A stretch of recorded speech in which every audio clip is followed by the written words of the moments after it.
Hello friends, food kitchen lab में आपका स्वागत है। और इस क्रिसमस और न्यू ईयर के मौके पे हम कुछ डिफरेंट बनाने वाले हैं और वो है कैरेट डिलाइट। इसमें आपको मिठाई का टेस्ट आएगा, गाजर के हलवे का टेस्ट मिलेगा और इसको हमने जेली फॉर्म में बनाया है, तो इसमें आपको एक जेली का टेस्ट भी मिलेगा। तो चलिए ये ऑल इन वन रेसिपी शुरू करते हैं। तो उसके लिए हमें चाहिए होगी गाजर। तो यहाँ पे क्योंकि अभी तो गाजर सीज़न में बहुत आ रही है, इसलिए हमने सीजनल गाजर का इस्तेमाल किया है। तो इसको हमने अच्छे से छील लिया है और इसको हमने धो लिया है। अब हम इसके करेंगे छोटे छोटे से पीसेस। तो देखिए इस तरीके से हमको इसके पीसेस को काटना है, क्योंकि जो आगे की गाजर है थोड़ी सी मोटी है। तो इसको हम लोग इस तरीके से दो पार्ट में डिवाइड कर लेते हैं और अब इसको हम लोग अगेन छोटे छोटे से पीसेस में काट लेंगे। तो ये देखिए इस तरीके से मैंने सारी जो गाजर है उसको काट लिया है। अब इसको हम लोग डाल देते हैं एक कढ़ाई में। तो एक कढ़ाई में अब हम इसको डाल देते हैं और इसके साथ ही हम इसमें डालेंगे करीब 1.5 कप पानी। अब इसको हम लोग गैस पे चढ़ा देते हैं और ढक के हम लोग गाजर को पकने देते हैं जब तक कि गाजर सॉफ्ट नहीं हो जाती। तो यहाँ पे हम लोग मीडियम से स्लो आंच का इस्तेमाल करेंगे। तो थोड़ी देर में आप देखेंगे 5 से 6 मिनट में ही कि गाजर आपकी सॉफ्ट हो गई। तो चलिए एक बार हम लोग चेक कर लेते हैं। तो इस तरीके से हम किसी भी गाजर को प्रेस करके देखेंगे कि वो इजीली कट हो रही है कि नहीं। तो अब हम लोग गैस की फ्लेम को ऑफ कर देते हैं और इसको हम लोग एक छन्नी में निकाल लेते हैं, ताकि जो पानी है वो अलग हो जाए और जो गाजर है थोड़ी सी ठंडी हो जाए, क्योंकि अब यहाँ पे गाजर का हमको पेस्ट बना के तैयार करना है। और जो ये पानी है इसको फेंकिएगा नहीं, इसका हम लोग इस्तेमाल करेंगे आगे। तो चलिए गाजर को अब ठंडा कर लेते हैं और जब तक ठंडा हो रहा है तब तक हम लोग इसको सेट करने के लिए बाउल में थोड़ी सी ऑयलिंग कर लेते हैं, जिससे कि जो कैरेट डिलाइट है वो आराम से निकल जाए। तो इसको अब हम लोग रख देते हैं साइड में और कैरेट भी अब ठंडी हो गई है, तो इसको अब हम लोग डाल देते हैं एक मिक्सी में। और यहाँ पे हम लोग कैरेट का बिल्कुल फाइन पेस्ट बना के तैयार करेंगे। और अगर ये फाइन पेस्ट नहीं बन रहा है तो जो ये पानी हम लोग ने निकाला है उसका ही हम लोग इस्तेमाल करेंगे इसको फाइन पेस्ट बनाने के लिए। तो मैंने इसमें थोड़ा सा पानी का इस्तेमाल किया है। तो थोड़ा सा पानी डाल के हम लोग इसका इस तरीके से एक फाइन पेस्ट बना के तैयार कर लिया है और इसको अब हम लोग डाल देते हैं एक कढ़ाई में। तो और गाजर को हम लोग कढ़ाई में डालने के बाद इसमें हम लोग ऐड करेंगे चीनी हम लोग 3 टेबल स्पून यहाँ पे ऐड कर रहे हैं, क्योंकि जो गाजर है वो भी हल्की सी मीठी होती है। तो इसलिए हम लोग यहाँ पे चीनी हम लोग और भी अपने हिसाब से कम या ज़्यादा कर सकते हैं।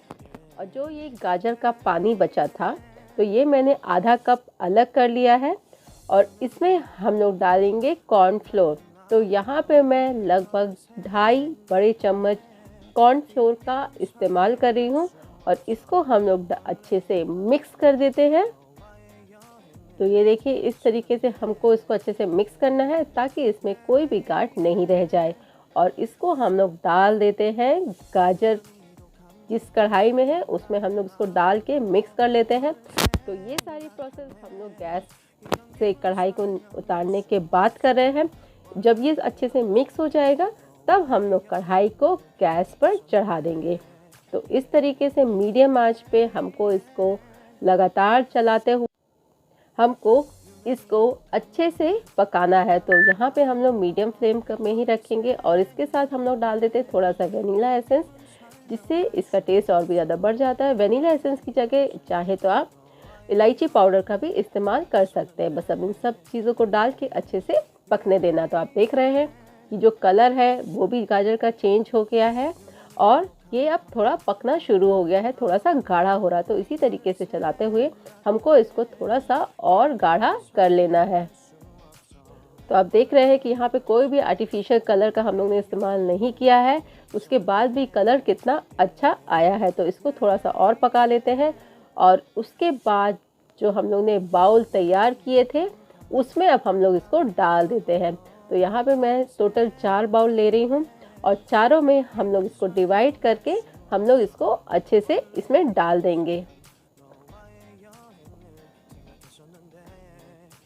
तो ये देखिए चारों बाउल अब हमारे तैयार हो गए हैं और इसको हम लोग ठंडा कर लेते हैं और ठंडा करने के बाद हम लोग इसको फ्रिज में रख देंगे।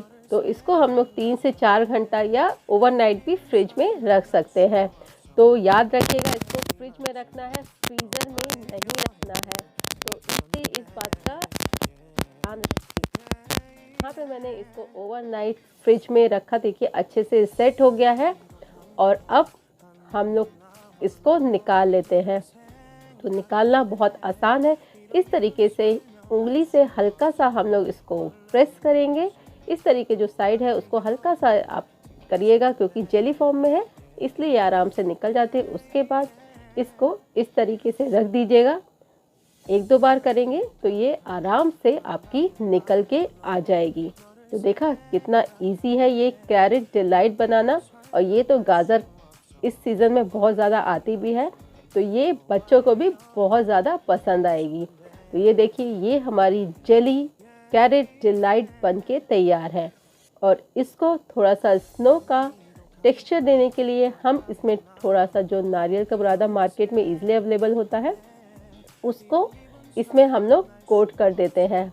तो यहाँ पे थोड़ा सा सावधानी रखिएगा, क्योंकि ये जेली फॉर्म में है। अगर आप इसको बहुत ज़्यादा प्रेस करेंगे तो ये आपका टूट भी सकता है। तो एक और चलिए मैं आपको दिखाती हूँ, इस तरीके से हमको इसको प्रेस करके बाहर निकालना है। तो ये आराम से जो कटोरी है, बाउल है, उसको छोड़ देता है और इस तरीके से हम लोग इसको हाथ में भी निकाल सकते हैं। और फिर सेम वही प्रोसेस हमको इसको नारियल के बुरादे में कोट करना है। तो ये हमारे कैरेट डिलाइट बनके तैयार है। और सबसे आखिरी में हम लोग इसको गार्निश करेंगे थोड़ा सा पिस्ता से, इससे ये और भी ज़्यादा ब्यूटीफुल दिखने लगता है। तो ये देखिए ये विंटर स्पेशल हमारा कैरेट डिलाइट बनके तैयार है। तो इस न्यू ईयर और क्रिसमस पे इसको बनाइए और अपने फ्रेंड्स और फैमिली के साथ इसको ज़रूर शेयर करिए। तो ये मेरी विंटर स्पेशल रेसिपी आप लोग को कैसी लगी मुझे कमेंट सेक्शन में बताना बिल्कुल न भूलिएगा। और अगर आपने मेरे चैनल को अब तक सब्सक्राइब नहीं किया तो प्लीज़ फ्रेंड्स मेरे चैनल को सब्सक्राइब ज़रूर करिएगा।